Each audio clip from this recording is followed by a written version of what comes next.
Football is back, baby! Now that we're finally in the month of August, we're gearing up for redraft leagues having their draft soon. Tonight, we'll be running a 12-team, one-quarterback PPR redraft mock, helping you figure out where players are getting drafted in this format. Coming to you live on Optimus Fantasy, this is Monday Night Mock Drafts with Evan.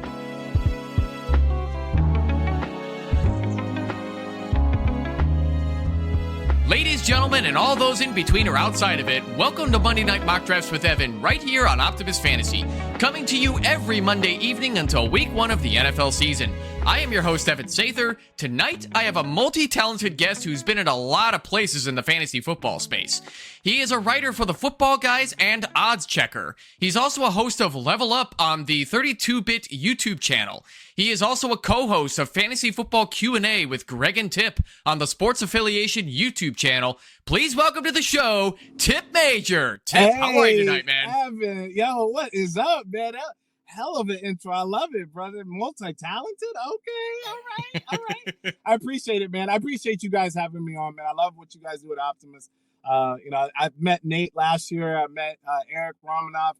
Hope to get to meet you soon. I know you're not going to be at the expo, but I hope to meet you very soon. I did see you at the Scott Fish Bowl in Chicago. You got to meet Joe Bryant and some of the guys there, probably Joey Wright as well. But, man, I'm excited, dude. I'm excited to mock draft and bust some heads open. Let's go, Evan. Joey Wright was definitely a surprise. He didn't even know he was coming to the Chicago live draft until like the Thursday beforehand. And I just happened to see him as I was entering the banquet hall of Maggiano's. And I saw the familiar face as he was just giving me the toodaloo wave. And I'm like, that is Joey. No way. Man, Joey is hilarious. I'll tell you a real quick story before we start up, man. Last year, I was at the Saturday night party. I met Joey. I've seen him online. Obviously, I knew who he was. But Joey came up and just gave me the biggest hug. And I'm not a little guy. I'm not a big guy. I'm like medium. I wear large as far as shirts go. But I got a little weight to me. And he came and gave me this just bone crushing hug, and I was like, Joey, and it was so much fun, man. It was awesome, man. Yeah, I mean, I'm a lot bigger than I used to be, but yeah, Joey's definitely. I'm probably about 5'9" and $170-ish. I'm training. I'm training for a Brazilian jiu-jitsu competition next weekend, so I'll be trying to fight guys around my weight. Where Joey's definitely bigger and stronger than me, which would be to my disadvantage in a tournament like that. But I mean, Joey definitely has a good handshake, and it was so great to see him and finally get to meet Joe too. Right? So. Like I was telling you before the show, money's a little tight this year for me, so I'm not going to be able to make it to the expo. But speaking of the Fantasy Football Expo, be on the look. If you guys are going this coming weekend, Nate, Jen, Keith, and I feel like I'm forgetting one more. Gosh, I feel terrible, but there's gonna be 4 of us Optimus members at the expo. I'll make sure to say it again at the end of the show for those of you who are going. But so. In the meantime, we're in prime redraft season, so I see that you've been putting out you're starting to ramp up your articles as well. Just as a bit of a sneak preview, on the Footballguys, you made a case for Dak Prescott that could possibly be a top 3 quarterback. So as that's coming out just in time for the redraft leagues, I'll just ask you real quick as just a sneak peek for your article, whatever you want to tell the people. So should people be drafting Dak Prescott as a top 10 quarterback in this format? Look, I think this is the perfect format for Dak Prescott. Yeah, you would have to get a backup because of the injury concerns. But Evan, look at what they're building around him. Okay, I'm not talking about the offensive line. I'm not talking about the running backs. I'm talking about these pass catchers. You got George Pickens. You got CeeDee Lamb. You already know what CeeDee Lamb's going to do. He's in the last 5 seasons, he only trails Michael Thomas as far as receptions goes in his first 5 seasons of his career. So he's the only person. He has 496 receptions, and he only trails. That tells you in of itself that there's chemistry there. Michael Thomas and Drew Brees had chemistry. Dak Prescott and him got chemistry. And then you come in and you add a guy in George Pickens, who has one time already led the league in yards per catch at 18.3. Now you get to partner him up with the best quarterback he's probably played with in some time.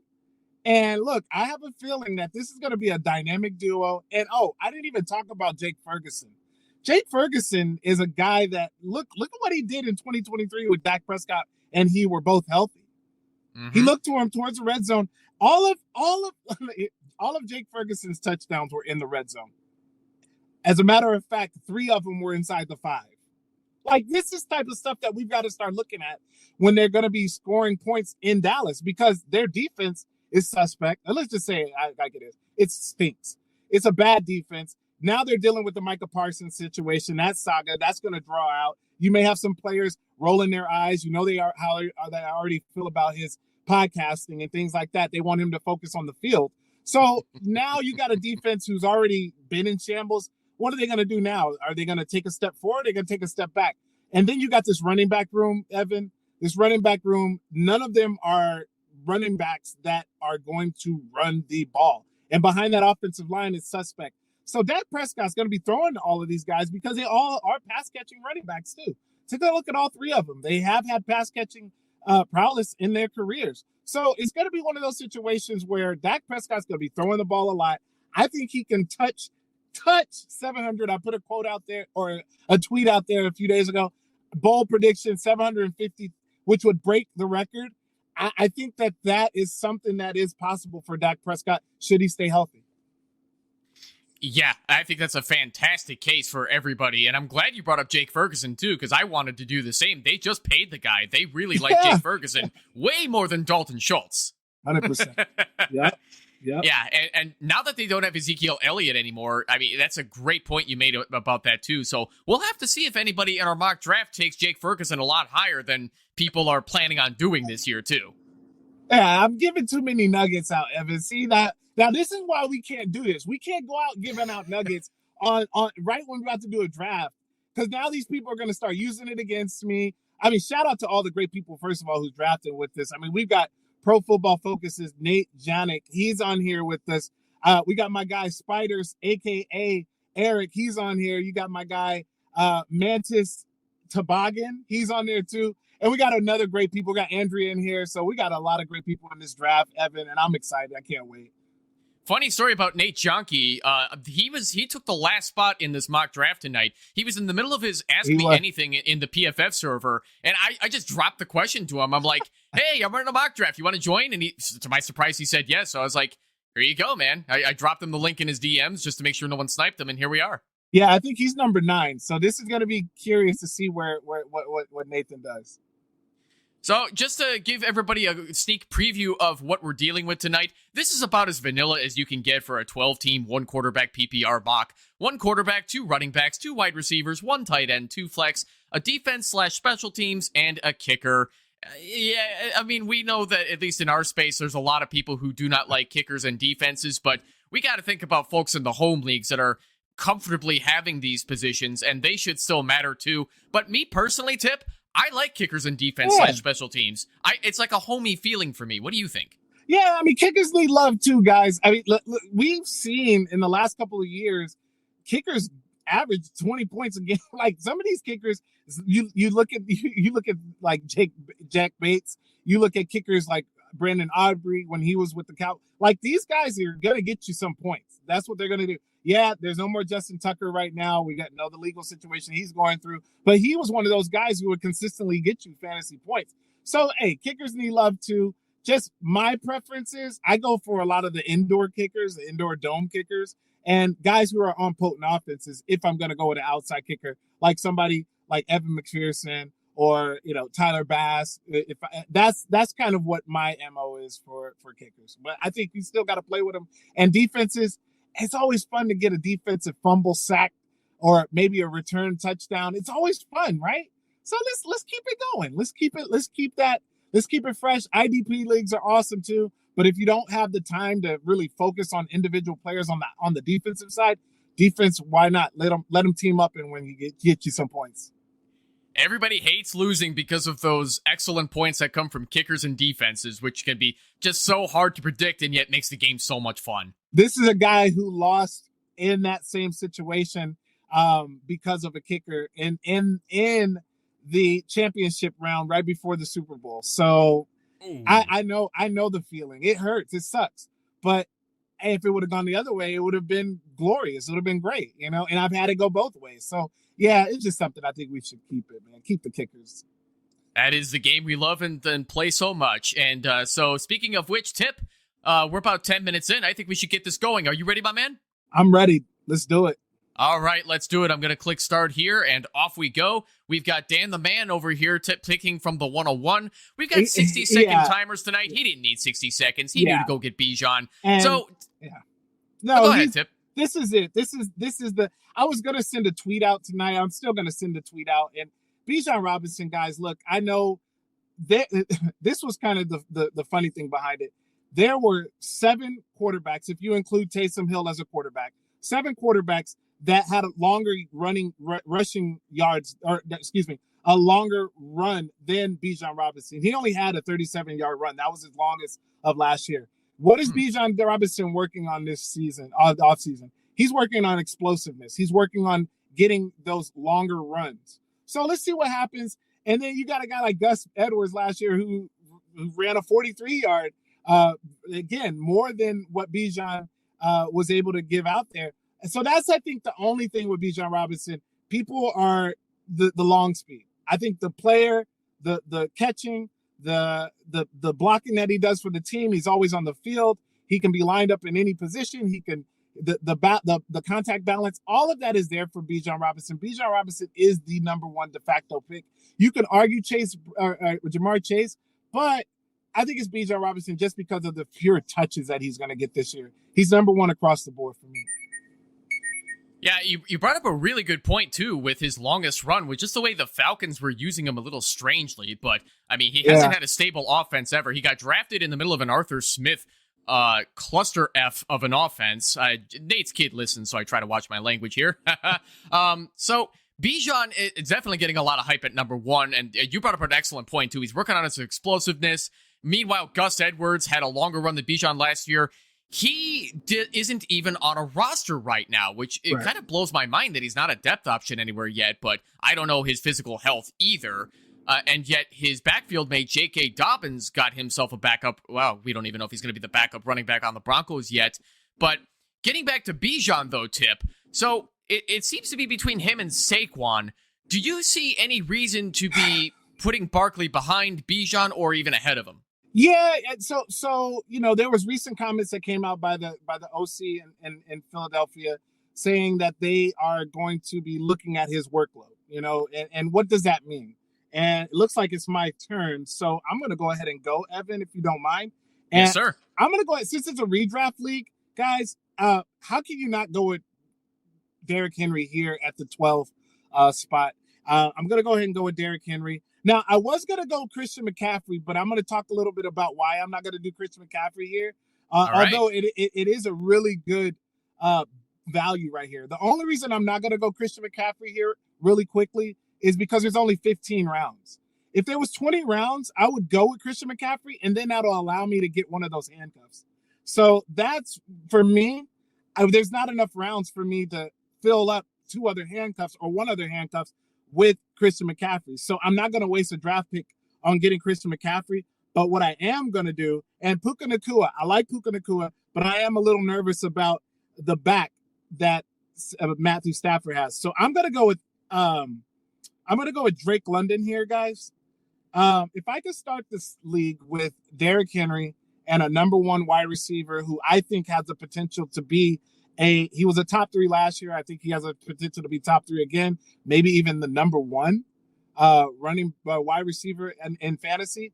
I think it's Drake London, guys. They have the connection, him and Michael Penix. We saw what they did the last game of the season last year. Yeah, I know Michael Penix there's been some rumblings about him with his accuracy. I'm not going to worry about that right now because that was one of his strengths and his focal points. I think he's just going with this offense. I can't wait to see this offense in preseason, though, I'll tell you that. I don't know if you saw this on social media today, primarily Twitter. Drake London ran over Raheem Morris in practice today. I think they were just screwing around, but it looks funny to see. I did not see that. I can't wait because every night what I do is I I take a look at all the information, all the training camp information, all the videos, what stood out, what didn't stand out. But I can't wait to see that one, man. That's crazy. Drake London's a big dude, bro. He's a dude.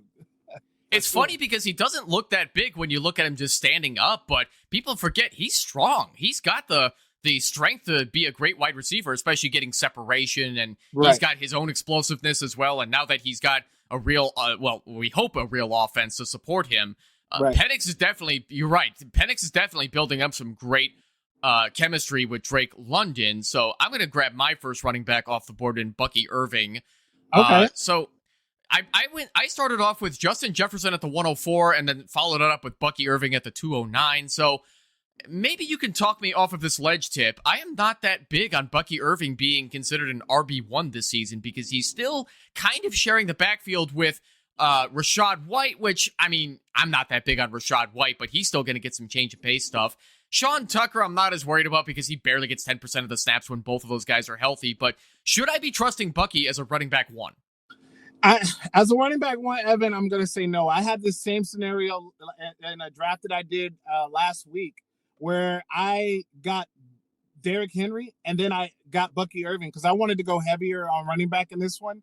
So I got Derrick Henry and I got Bucky Irving. I'm okay with that. But as Bucky Irving as my number one, there's just too many ifs. You know, this offense, Tristan Wirfs, he's going to be out maybe a couple of weeks, maybe 4 weeks into the season. Now you also have to deal with Rachaad White. Like you said, Rachaad White is a problem, guys. Like, he is a problem with Bucky Irving because when they get down there low, Baker Mayfield trusts Rachaad White in his hands to get the ball, to make those plotting runs that he does. It's never flashy like Bucky Irving is. Bucky Irving is a great running back, but I just feel like as my number one, I'd rather have him as my number two, 100%, all the time. Oh, 100%. I would love having Bucky Irving as a high upside, I say in air quotes, RB2 with RB1 upside. Evan, I have a question. Why not Jonathan Taylor there? Because I think Jonathan Taylor is in that same grouping where you can have as a number one guy. I think Jonathan Taylor can actually lead the league in touches this year. If all goes right, this team is going to run the ball, and they're going to run the ball and utilize the run through Jonathan Taylor. Yeah, I understand they got DJ Giddings there. I get that. They're going to give him some touches too. But Jonathan Taylor is in line, guys, for at least, I would say 320 plus touches, 350. I'm going to say that. Like he is on, he can really, if he stays healthy, guys, he can really be one of those guys that you got him. He got him in the second round, almost the third round. I would have thought about getting him there at that turn for me, but I want to get that wide receiver. I always want that number one wide receiver. So, but I think Jonathan Taylor is worthy of a back end first round pick, first part of the second round as well. I think he's good. You can get him there too. Absolutely, and I actually agree with you, Tip. If this were a real draft for a real league, I would absolutely be taking Jonathan Taylor all day over Bucky Irving. But yeah. I specifically asked you my Bucky Irving question, and I took him because I wanted to see how you felt about him and if you needed to talk me off a ledge in case I happen to be wrong about the hype he's getting right now. Because I'm with you, I don't fully buy it as that he's a real RB1. I'll happily take Taylor all day. Yeah, it's just it's and you did follow it up with Kyron Williams. And Kyron Williams we've seen it. We've seen the good, we've seen the bad. Mostly the bad is only because of injury. It's not because of the production on the field, because he's going to produce. You got Jaquez Hunter over there. You've got Blake Corum as well, who I think Jaquez Hunter might leapfrog Blake Corum here as the preseason or training camp and preseason goes. I think that from what I've been hearing, they're really happy about him. Let's see here. I'll let you make your next pick here. Let's see here. Let's go. Mine is still okay. There it goes. All right. I'm gonna go James Cook here. I'm not really too concerned about him holding. I think that the hold in and all of that stuff. I think that they're gonna end up paying him. I do understand that they have other running backs on this team that are really good. And I also understand the touchdown regression, but from going from 18 touchdowns last year to maybe 10 or 11, I'm still happy with that because I got Derrick Henry who can pop off for 15 touchdowns easily. So I'm happy with that. And I'm going to go Garrett Wilson as my next pick.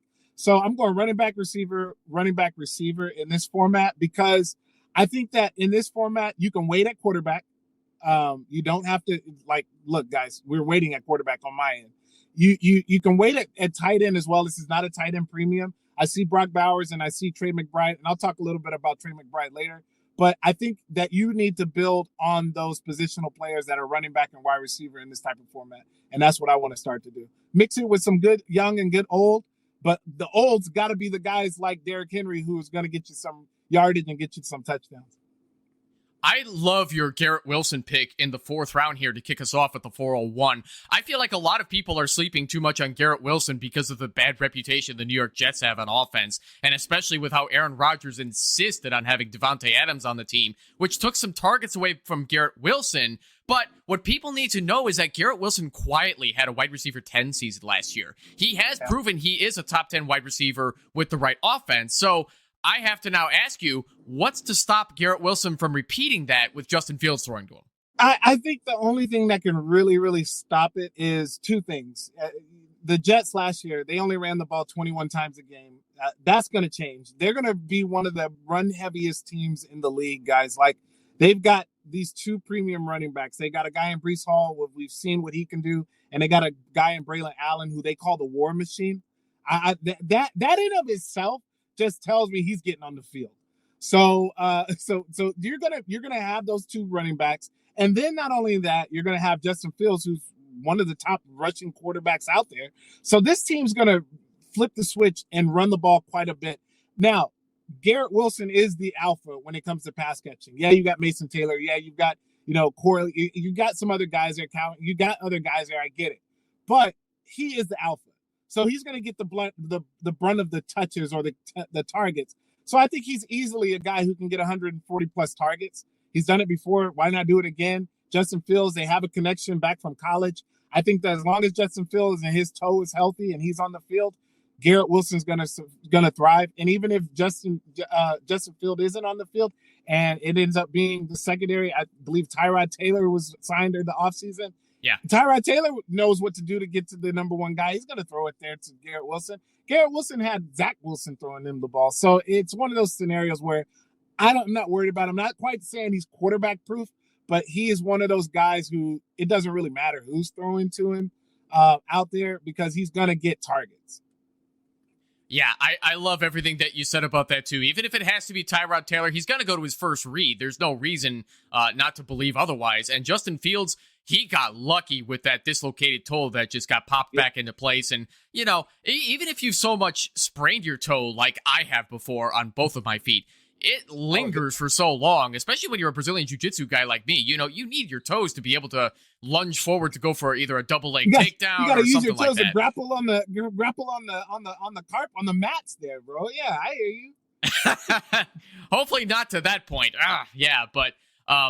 So Justin Fields, I see no reason why he's not going to build any chemistry whatsoever with a guy like Garrett Wilson. Like you just said, they played at Ohio State together. So sure. It's going to be a rekindling old chemistry. So speaking of old chemistry, so DJ Moore used to have Justin Fields as his quarterback, and the two loved each other as far as chemistry goes. And now we're seeing Caleb Williams having some concern at camp with struggling against this new defense that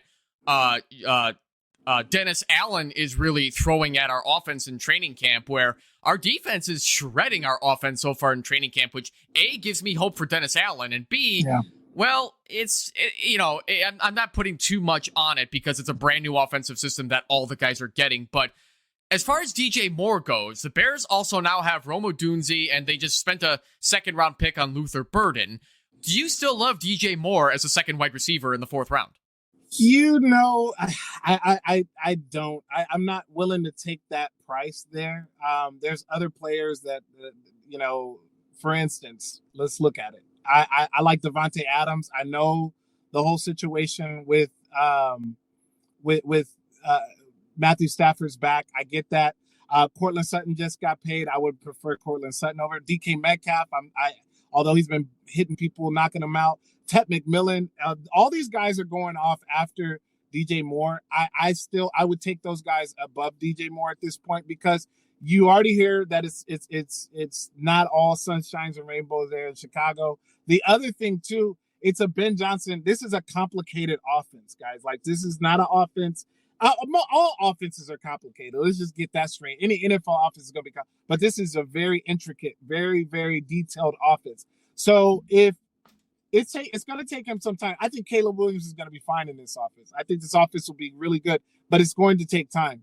And I'm not willing to take time when it comes to my fantasy team. I want my team running and gunning from the get-go.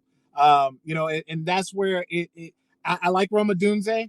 I was really high on him at the beginning of the season. I kind of slowed down a little bit because I started seeing the fact that it's going to take some time. It's going to take some time for all of these pass catchers. And they got a lot of pass catchers. So now you're dealing with that, and you got a lot of mouths to feed. So I'm pumping the brakes on DJ Moore. I still like Roma Dunze out of the bunch. Luther Burden if it's a dynasty, but this isn't dynasty. This is redraft. And my pick is coming up, and I can't wait to see who is that. Who is it? Is that Spider? Yeah, he just took Travis Hunter. He took Travis Hunter. Well, that was a bad pick. I don't know why he got him. No, I'm just kidding. Spider's my guy. Spider's a good dude. I'm still not going quarterback here, Evan, although Joe Burrow is pretty tempting here. I'm not going to lie. Mm-hmm.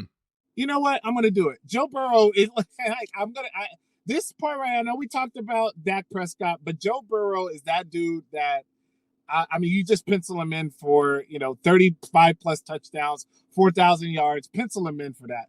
He'll even rush a little bit. We saw him have a 40-yard. He was one of those quarterbacks who actually had a longer run than Bijan Robinson last year. So he'll run the ball a little bit too. So I'm gonna go a little unconventional and go Joe Burrow just because I believe in that offense and I believe in him. This one's a little bit trickier. But I do like TJ Hawkinson a lot. I think he's gonna get a lot of pass catches. I have been hearing, been talking about McCarthy and his struggles in training camp as well. But what I will say, what's a quarterback's best friend? The tight end. So I'm going to go with TJ Hawkinson here. I think he's going to be a tight end to target. I did want to talk about Trey McBride. I'm off the bandwagon on Trey McBride a little bit, guys. The reason I am, it's not because the talent is there. The talent is phenomenal. The chemistry with him and Kyler Murray is good as well. But when they get to the red zone, they just forget about him. And how are you going to forget about somebody who's 6'5", 250 pounds? Like, my thing is, what's going on with that, right? And, last year he had a situation where he had opportunities in the red zone. They just didn't give it. The team was there in the red zone. They just don't give it to him. He's averaged 6 touchdowns in 3 years. That's 2 touchdowns a year receiving. He did get a rushing touchdown last year. I just want my tight end. If I'm gonna pay up for my tight end in the 3rd round, I want that guy to score points. I want that guy to score touchdowns. And I'm looking back at some of these other players.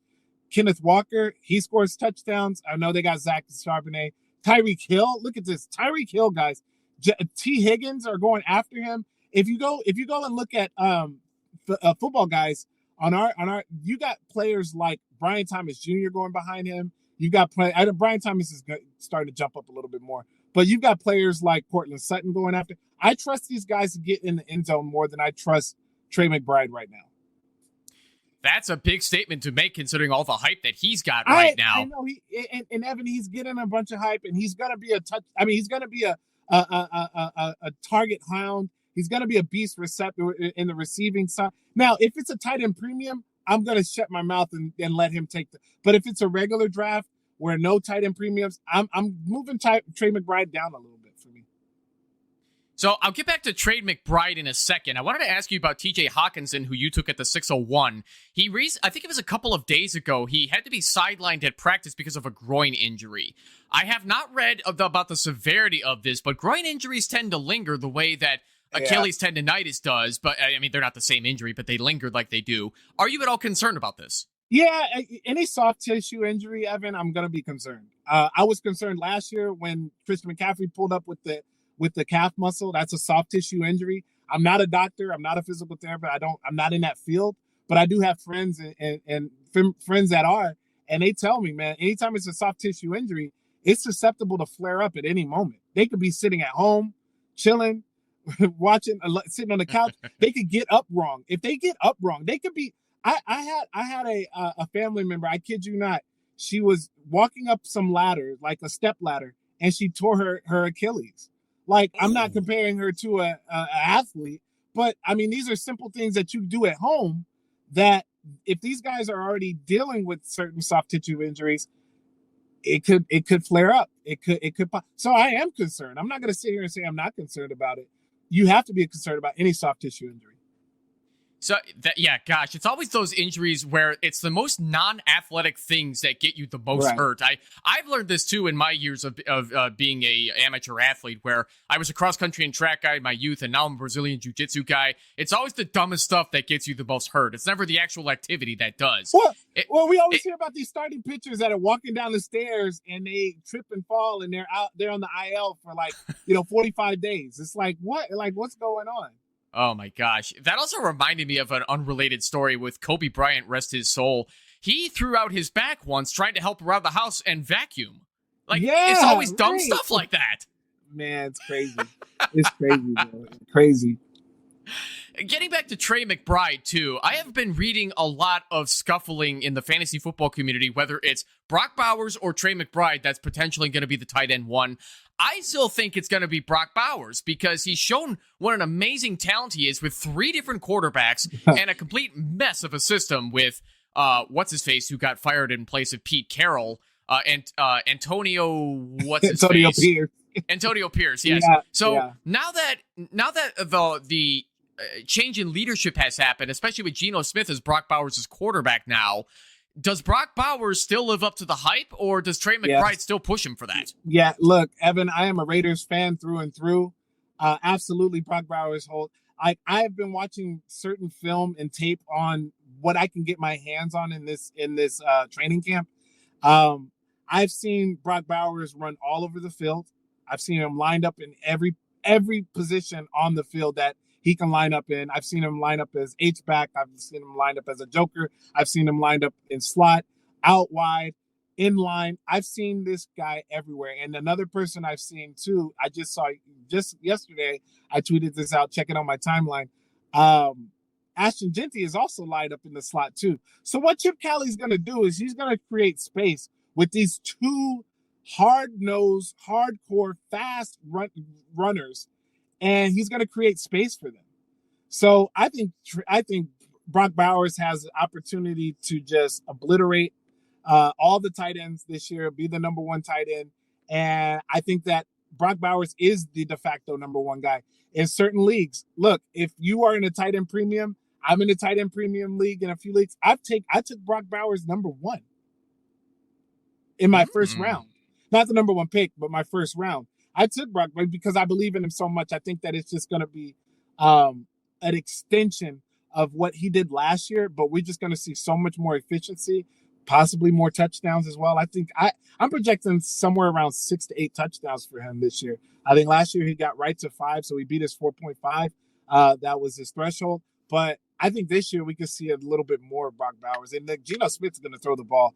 That's what he does. He likes to throw the ball down the field too. So I'm really excited about this offense, if you can't tell. Yeah, so as a Raiders fan, maybe you can help bring some clarity to this, because I have been reading a lot of people saying that Ashton Genty is going to be taking away all this work from Brock Bowers, and that's why he's not going to repeat the season he had last year. But I think these people are nuts. I'm just like, guys, Genty's going to be helping Brock Bowers. And with Spiders taking Genty as his RB1, as the 5th running back off the board, is that where he belongs as far as how he's going to get used to this offense? No, he belongs in that same. Now, I will say it like this. A-Chain, Ashton Genty belongs in front of A-Chain. I think it's right how it is. Bijan, you can make the conversation for Gibbs. I like Gibbs a little bit more than Barkley just because of the age factor. But I think Genty belongs as a number 4, number 5 running back. I think he can slide into that number 3 spot as well, especially now that I'm seeing where they're lining him up. Yes, could he take some away from Brock Bowers? I think they complement each other very well, Evan. I think that this offense is gonna use those two guys in this offense so well, and then people are gonna forget about Jakobi Meyers. People are also gonna forget about Tucker, and then it's just gonna be one of those situations where those guys get sprinkled in. Jakobi Meyers will get some too; he'll get some love, but I think this is an Ashton Genty, Brock Bowers, Ashton Genty offense. Danny Moran in the comments here says that Achane is greater than Genty. I think he has some fighting words for you there.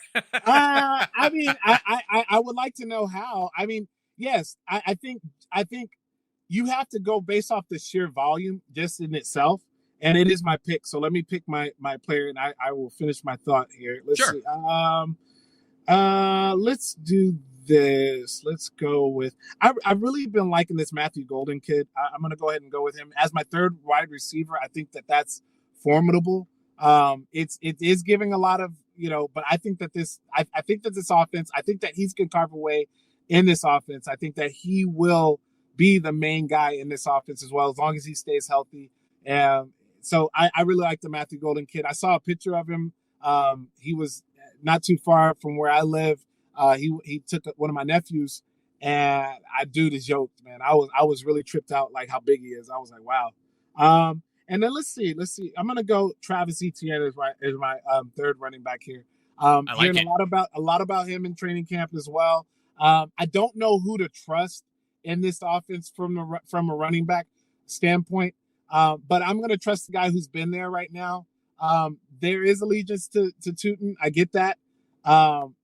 Tank Bigsby, we've been hearing some rumblings about him and how he's been doing in training camp, but I still think that Travis Etienne can carve a role. He has that connection with Trevor Lawrence as well. I think he still carves a role, and him is my number 3. Yeah, number 2 and number 3, they're a little shaky, but if they do end up playing like James Cook does and Travis Etienne can carve out a role and be a pass-catching running back, I think that's a good shot as well. But back to the Ashton Genty and Devon Achane. You got to go based off of the sheer volume here. That's why I think that Ashton Genty is a little bit more than what Devon Achane is. Now, I will say this: who's on a better offense, right? Well, Miami has been known to be on a better offense, but they also last year took a step back. So what are they going to be doing this year? I'd rather go with a guy whose offense that was in shambles last year in my Raiders, but they have some opportunity. They have some upside that you could say, and with the volume as well, I think that you can go on there. Now, Devon Achane is a more efficient player, and the efficiency is the thing that I'm talking about with him. Now, that comes in play with best ball.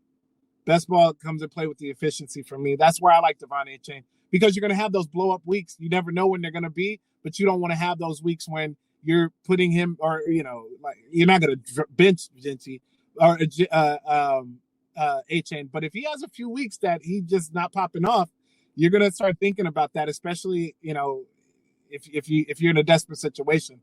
So that's where for me it's just sheer volume for Genty, and it's also sheer. It might be a better offense, but we'll see. Indeed, we'll see. For those of you listening to the audio version of this show, Danny Moran actually did follow up with Achane over Genty by saying volume will be similar, but the chemistry and the Dolphins' offense is giving 2023 vibes, which I honestly wish they didn't have this version of Achane in 2023. I'm not so sure that I agree with that either, Tip, but I do respect Danny's opinion there. I mean, you got to get your guy. I got to see the vibes. I got to see the vibes that he's talking about, because, I mean, the vibes that you got Tua talking about Hill mouthing off, like Hill talking about Achane, and he's not a guy, he's not a power back, and all. Like it just seems like there's no how should I say, there's no true leader in that on that team. Like it seems to me like Mike McDaniel, who's a coach's coach, like a player's coach, he likes to run up and down the field, do all that cute stuff, but does the team really respect him? That's my question. Does the team really respect him? Because if they did, I don't think that they would be talking as much as they've been. And, maybe they want to keep themselves in the limelight. Maybe they want to keep themselves in that spotlight. So that way teams or players or people are still talking about them. I get it.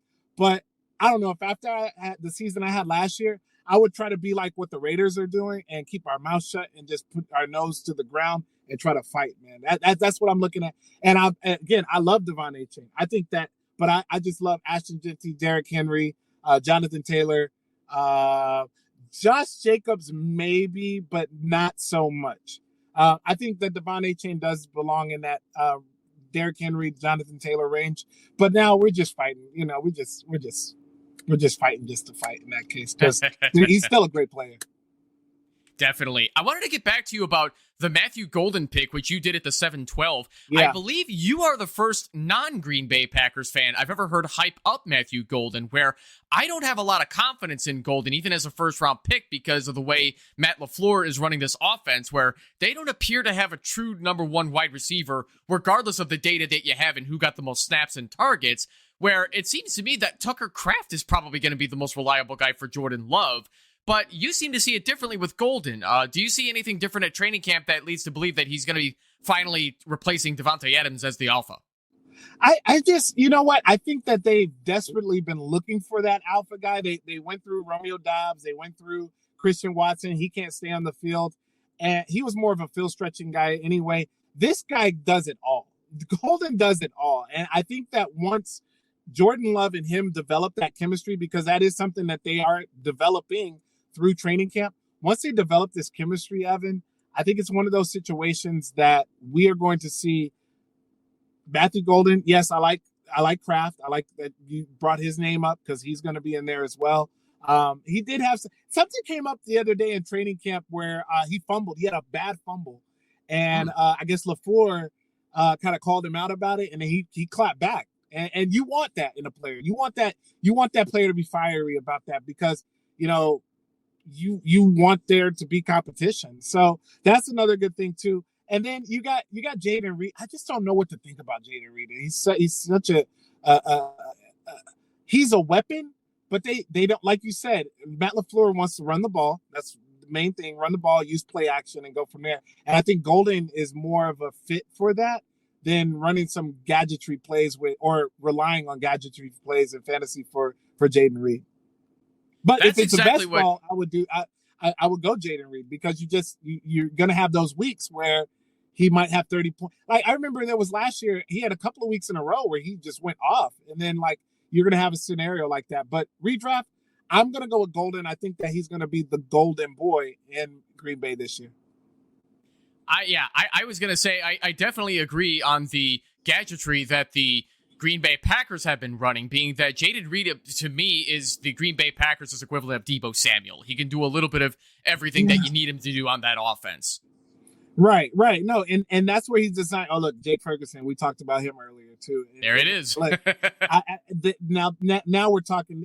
Now, I like what Spider did here. I'm just going to talk about him real quick. I like how he got Tyler Warren, and then he got Jake Ferguson just as that security blanket. I don't know if I would have got him that close. I would have probably just picked one and gone with it. But hey, who knows? Maybe he's doing like a tight end premium league that he's training for. Again, that's the one thing about these mock drafts that is fun. For me, let's see. Who am I gonna get? Let's see. You know what? I'm having reservations of doing this. But I'm gonna do it. No, I'm not going to do it. I'm going to go with Keon Coleman. We already saw the situation with Khalil Shakir, him being a little banged up with the high ankle sprain now. They've already been talking up Coleman. There was a little bit of a chemistry between him and Josh Allen last year. I think he can build up on that. I think he can become a red zone weapon. And if he does become a red zone weapon, look out, guys, because I think he could be one of those guys who touches 10 touchdowns this year. And I like that. Next player. I think I need to go running back again because I'm really not too sure about Travis Etienne. So what I'm going to do, and I don't like Najee Harris because the whole situation with his eye, but I think what I'm going to do here is I'm going to go Ramondre Stevenson. I get it. I know a lot of people are probably like, why are you going to do that? That's kind of the same. And Ramondre Stevenson has had the fumbling issues. I get it. I just think that he needed a new regime. I think that he needed a new fresh. You got a guy who just needs a fresh look. And now before the last couple of years, he didn't have much competition behind him with Antonio Gibson. And now you got some competition with Travion Henderson. I think that's going to light a fire under Ramondre Stevenson as well. I think we see a more rejuvenated, more, I would say 2023 Ramondre, who I thought was on his way to becoming a superstar. But I think he's one of those guys that, and look, don't forget, he can catch passes too. So he's going to let them know, I can catch. I got sure hands. He can catch passes too. So I like Ramondre there. Him as my number 4. We'll see. Hopefully ATN does something, but we'll see. Look here. I'm looking at what Nathan just did. Did you see that? He got Tucker Kraft and Dalton Kincaid. Okay. That's interesting too, because a lot of people now with the Khalil Shakir situation, is that something that's going to linger all season long? Is he going to have to rely on Dalton Kincaid? I like that pick there. That's not a bad pick. A lot of tight ends are going off the board. A lot of good ones. David Njoku, Mark Andrews, Isaiah Likely dealing with his injury. So you got Colston Loveland. I like Colston Loveland. But again, it's how many mouths are we going to be feeding there? And it's going to take time. So you got 2 things against you with Colston. And he's a rookie. So 3 things, really. And then Evan Ingram. Let's talk about this one real quick, Evan, because you got this pick. I absolutely love it. I think that this is one of those picks, guys. I'm going to give you a little nugget that I found out while I was researching Evan Ingram when he got traded to Denver. The 2 seasons that he played 17 games, he averaged 203 fantasy football points in those 2 seasons where he was healthy. As long as Evan Ingram is healthy, he's going to get you points. That is the only issue with him. Yeah, he's 31 years old. I get it. But if he's healthy, he's going to get you points. Bo Nix is going to look his way. Sean Payton, look at his track record with tight ends. He's going to feed Evan Ingram. It's going to be the Evan Ingram, and it's going to be the Cortland Sutton show with some Marvin Mims taking it off the top, guys. And then I know people are talking about Patrick Bryant as well. I get that. I want to see more. I want to read and hear more on him. They compared him to Michael Thomas. Yeah, that's cool. That's cute. All right, we'll see what happens. But I love the Evan Ingram piece. I think that is a very, very, very good spot for you. I do say this. You might want to get another tight end, though, just in case. Yeah, and that's coincidentally, you brought up a really good point, because I'm going to take a chance on Jonnu Smith as my tight end, too. That's beautiful. Being that we have 2 flex spots on top of a dedicated tight end spot, I like drafting 2 tight ends wherever I can get 2 good quality ones, because we don't really know how Arthur Smith is now going to be utilizing Jonnu alongside Pat Freiermuth, which I can only assume is going to be suffering in his target count, which, I mean, he kind of already was his whole gosh dang time in Pittsburgh. But what do you see out of this Pittsburgh offense with 41-year-old Aaron Rodgers throwing the football and Arthur Smith calling the plays? I see a lot of running, so I'm curious to see how. I'm curious to see how. I'm really curious to see how Aaron Rodgers does with Arthur Smith, man. Because Arthur Smith is the same guy who benched Bijan, didn't bench him. I don't know what he did with him. I mean, that was a weird situation in and of itself. And I'm not saying that Aaron Rodgers is a former or is a future Hall of Famer, but what I'm here to say is, like, they are going to run the ball a lot. They're going to run the ball a lot. He's got his number 1 wide receiver, who Aaron Rodgers loves to have a number 1 wide receiver, and at DK Metcalf. The tight ends, I think Jonnu Smith has a role in this offense. I think Pat Freiermuth also has a role in this offense because he's going to need those short intermediate routes. Hopefully get the yak yardage from Jonnu Smith. And then I also like Jalen Warren, Jalen Warren, coming out of the backfield too. So I think there's an opportunity for a lot of play action, but I think that they're going to start running the ball and run the ball and keep running the ball, because that's what Arthur Smith does. It's just I hear a lot of people talking about Caleb Johnson, and rightfully so. It's just sometimes with Arthur Smith, unless he had Derrick Henry, that was the only time that he really, other than that, he would use some kind of weird committee. I mean, you even saw Cordero Patterson back in Atlanta that one year. What was he doing on the field? You got Bijan Robinson. You got Tyler Algier. What are you doing, bro? So it's always kind of finicky with him. So you got to be careful. That's why I had to ask you about Jonnu Smith, because even in Atlanta, he was using him for end-around goal line carries when you already have Bijan. Absolutely. It was weird the way he he does or doesn't do. It's just very strange sometimes when it seems to me like you might be trying to be the smartest person in the room or outsmart the other. Just play simple football, man. Like play simple football. Give the ball to the players that are great on your team. With your next 2 picks coming up, hopefully these are guys that also believe in playing simple football. Let's see. Nobody's taken a kicker yet, and I'm not going to do it. So, my man. I've been looking at Christian Kirk here, man. I think that Christian Kirk has an opportunity. Again, health is a big thing with him. But I think Christian Kirk has an opportunity to give the Texans a slot receiver. They've been looking for a slot receiver. They had Kiki Kuti, then they had Minchie, the third. Like they've had guys that they want to be their slot guy. I think Christian Kirk could fit in there as a slot. You got 2 really big wide receivers off. You've got Dalton Schultz as a tight end. I think that he could make some hay. Again, with him, it's staying healthy. And then with the Joe Mixon situation, the running game situation in and of itself, yes, I do like Woody Marks, but the running back situation is going to be similar to Dallas, where you just don't know where it's going to come from. They may just start chunking the ball. And for my next pick, I'm going to go with Rashid Shaheed, another guy who's just a burner. He gets opportunities. I'm not really excited about the offense, but they're going to be playing from behind a lot, and they're going to need to score points as best they can. Kellen Moore's there now in New Orleans, so he's going to scheme up something. I think Rashid Shaheed always has an opportunity. He's missing his buddy Derek Carr, who likes to throw them deep bombs to him, but I think that Rashid Shaheed can go to another level. Braylon Allen, the War Machine. That's a hell of a pick, Spider. I think that for him being that. So look, him being a number 3 running back or 4 running back on his team, as a flex option, he can easily leapfrog Javonte Williams. We talked about the running back situation in Dallas. So he can easily leapfrog him and become one of those guys. Guys, anytime they call somebody War Machine, that means he's going to war. Like, they're already talking about the whole thing with Breece Hall and maybe trading him or maybe not trading him, or Breece Hall saying that the offense is not made for him. Braylon Allen said that this offense is tailor-made for him. It's what he ran in his freshman year. And look at what he did in his freshman year at Wisconsin.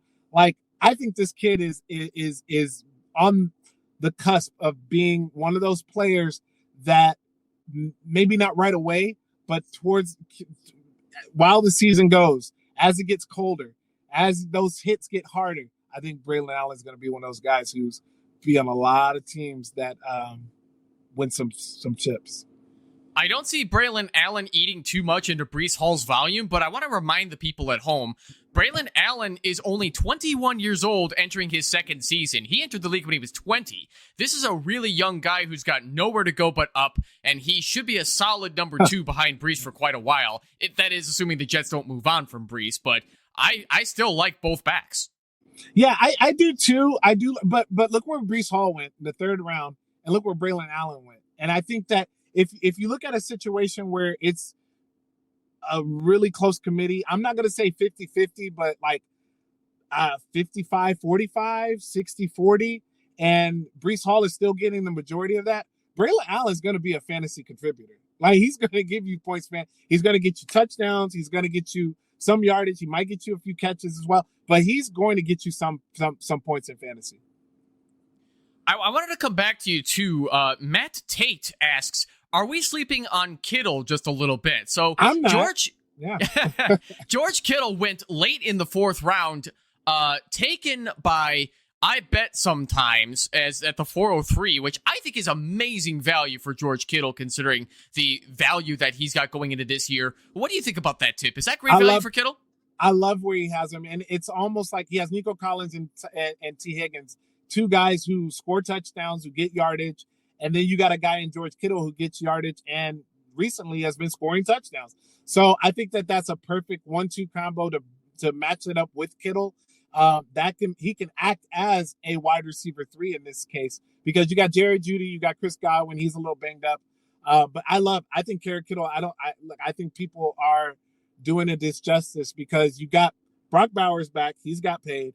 You've got Christian McCaffrey back right now. You've got Trent Williams back. When those three players are back right there, and you include Kittle into that, the good things happen in San Francisco.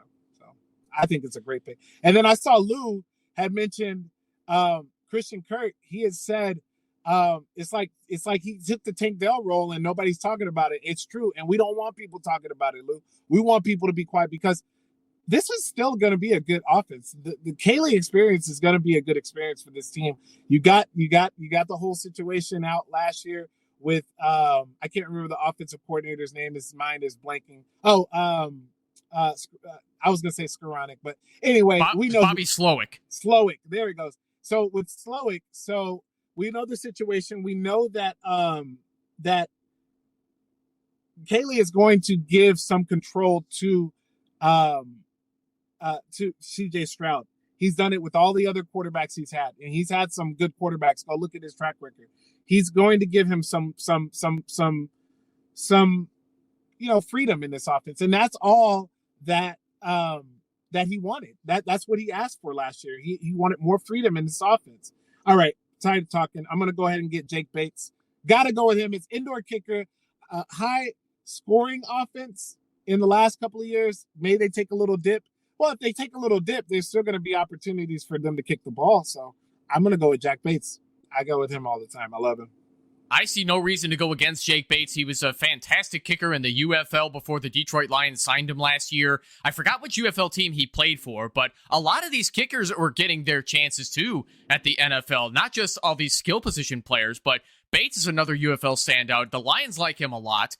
They had to get rid of some joke kickers. I'm forgetting some of the names they had that were not panning out. But Bates, with enough home games where the Lions are going to be playing indoors, give me a high-powered offense that can get those pats and field goals all day. Yeah. And you know what? I know we just saw Cameron Dicker just go. And it's ironically, we saw both the Chargers and the Lions play on the Hall of Fame game. And it was like a total night and day between the two teams. The Chargers looked like they were primed right in the middle of the season, the way they were playing, and Detroit looked like they were stuck in mud. It's going to take some time with this offense, with the new coordinators and everything. And I know some of these coordinators, the offensive coordinator did coach in Detroit before with Ben Johnson. But I will say this, it's going to take a little bit of time. There's going to be like some reconstruction. Then you got the offensive line situation. But I think that's going to leave opportunities for Dan Campbell to not be as aggressive and say, let me get some points on the board instead of like just going out there and do it. We saw him still be aggressive in the Hall of Fame game, and he's still going to be that guy, but maybe he'll start to scale that back again and give some opportunities to Jack Bates. Now, on the other end, the kicker, real quick, that Chargers offense looked good, man. And I can only imagine what it's going to look like with when the starters are out there. So I'm excited. I'm going to keep watching that offense. That offense looks really nice. I am very, very careful about judging the Chargers right now because we saw the same thing last year with the Chicago Bears, how great they looked in preseason with how everybody was clicking, even with the backups. But then the regular season came, and then we learned that Matt Eberflus still doesn't know how to be a head coach. So it all just went to complete crap. So I don't think that's going to happen with Harbaugh. Well, and you know what, too, Evan? A lot of times in these preseason, and especially in the Hall of Fame game, you are looking at vanilla as it gets. Like you are like literally just lining up in front of each other, and that's it. It's like you are calling very basic plays. You're not really you're not hiding coverages. You're showing everything. So yeah, a lot of times it can be misconstrued. But hey, we got football. We saw it on the field, and the Chargers look good. They look like they were actually in sync. And Trey. When we get Trey Lance out there throwing darts and throwing dimes, and everybody's talking about the new kid, the KLS kid. I mean, that in and of itself, that does look like an offense that's going to be fun to watch, though. Yeah, I completely agree. I think too many people are low on Justin Herbert and Ladd McConkey out there. They just drafted Trey Harris. I'm excited to see how he fits in as a potential number 2. I think they're going to be throwing the ball a lot more than people give him credit for. Yep, I agree. I do. And I took the Commanders as the last pick because I think the year 2 of Dan Quinn, we'll see a lot more in this defense. So, unfortunately, Tipp, we are starting to run out of time, and I want to close the show with asking you one more question, which is the same that I ask all my guests every week. Out of all of the teams who drafted tonight, whose do you like best out of all 15 rounds here? I really do like what my guy, I can't see his name, but he's next to Spider with the Devon A. Chain, the Nico Collins, T. Higgins, George Kittle, Henderson. Like, he's really got a nice setup there. And look, Chris Godwin, guys, if Chris Godwin comes back, I know everybody's talking about Ibukwe, and I love Ibukwe. I think that he's going to be a lights out phenomenal player, but it's still Chris Godwin is still there. So I like what he did with his team. The Brock Purdy situation, again, if everybody stays healthy, we're good to go there. Jerome Ford, that's sneaky as well. I like that pick as well. So yeah, I do like, I like what, he said that's me. Appreciate it, fellas. Matt. Yeah, I do like what Matt did there. I do like what he did. Matt Tate, yeah, I like what you did with your team too. Not so much your running backs, but if you're going to punt at running back a bit beyond Achane, I think you took some good flyers as well. Yeah, he did. So we are going to start to wrap things up here. Before we do that, the Fantasy Football Expo is this coming weekend as well. For those of you who are planning on being there in Canton, Ohio, be sure you visit the Optimus crew that's out there between Nate, Jen, Keith, and I told Nate I wouldn't forget the last name, but there will be four guys out there. Be sure to say hi to the Optimus crew that's out there. Unfortunately, I won't be one of them, but I am aiming for 2026. That being said, let's get into the final few things I want to read off, starting with our Discord server. Now, if you're not in our Discord community yet, what are you even doing with your life? I'm serious. This is where the real action happens 24/7, and it's completely free to join. We've built an incredible community where you can get everything you need to dominate your leagues all year long. We're talking best ball advice, DFS lineups, live NFL draft coverage with real-time updates, deep dynasty discussions where we debate rookie values and trade strategies, as well as some of the sharpest NFL betting insights you'll find anywhere. But here's the thing. It's not just about the content, it's about the community. You've got thousands of fantasy fanatics in there sharing advice, breaking news, celebrating wins, and yes, commiserating over those brutal bad beats. Whether it's 2 p.m. or 2 a.m., someone's always in there ready to talk ball. Check out the link in the show description right now. It takes 30 seconds to join, it's completely free, and I guarantee it'll level up your fantasy game. Come hang with us. Also, Fast Draft Fantasy. All right, Fantasy fam, let's talk about Fast Draft. They're absolutely revolutionizing the best ball game right now. They just dropped something called the Rabbit, and this is a game changer. We're talking about a true 15-round best ball draft that includes quarterbacks, no kickers, no defenses, just the positions that matter. And here's the kicker, pun mildly intended. You've got a 20-second clock per pick, which means you can knock out an entire draft in about 20 minutes. 20 minutes! Plus, they've got a $50,000 prize pool up for grabs. And because you're a part of the Optimus Fantasy, Fast Draft is hooking you up with a $50 deposit match when you use promo code Optimus. That's OPTIMUS. So head over to fastdraft.app, get that deposit match, and start crushing some rabbit drafts. Trust me, once you try that 20-second clock, you'll be addicted. Tipp, it was so good to have you join me tonight, even from the comfort and safety of your own car. Thank you so much for joining us this evening. Yeah, I had to even makeshift curtain as well, man, so that way you wouldn't get the glare off the sunlight over there.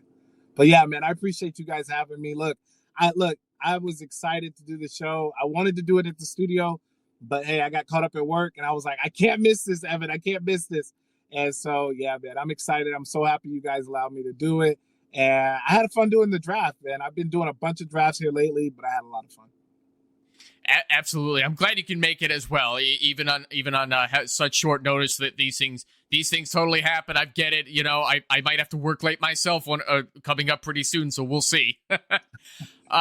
Ladies, gentlemen, and all those in between or outside of it, this has been another episode of Monday Night Mock Drafts with Evan. Once again, I'd like to thank my guest, Tipp Major, for joining us this evening. If you haven't already, be sure to subscribe to the Sports Affiliation, as well as 32-bit, that's number 30, and then the word 2 and bit, on YouTube so you don't miss out on more shows starring Tipp. Also, be sure to visit footballguys.com and oddschecker.com to be on the lookout for more articles from Tipp. Tipp, tell the people what else you have coming up over the next few weeks or months that they should check out. Yeah, so I'll be at the Fantasy Football Expo. I'll be at the Footballguys booth and at the Sports Affiliation booth. We might do a show with the Sports Affiliation. We're going to be coming up with, I came up with this show called Fantasy Nuggets. It's a 15-minute quick hit show right after the 4:00 game and right before the Sunday night game. So it's going to be a 15-minute show, give you some quick hits, give you some nuggets on the game, that Sunday night game, and on Monday's night game, so that way we can help you win. Fantastic. Also, thank you to everyone who joined the mock draft this evening, because it is darn near impossible to do a mock draft show without folks like you mocking with us. Next week, we will be running another 12-team, one-quarterback redraft PPR mock. So if you missed out on it this week, no worries. There will be an opportunity for you to do this again with us next week.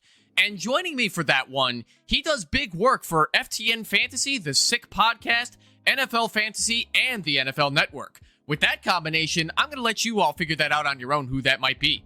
If you would like to join us, if you would like to join us for that draft, please join the Optimus Fantasy Discord server so you can get first dibs on a draft spot. You'll find the link in the description of this YouTube video, as well as the description on Spotify as well. This has been Monday Night Mock Drafts with Evan here on Optimus Fantasy. Have a great night. I'll see you all next week. Take care. Peace.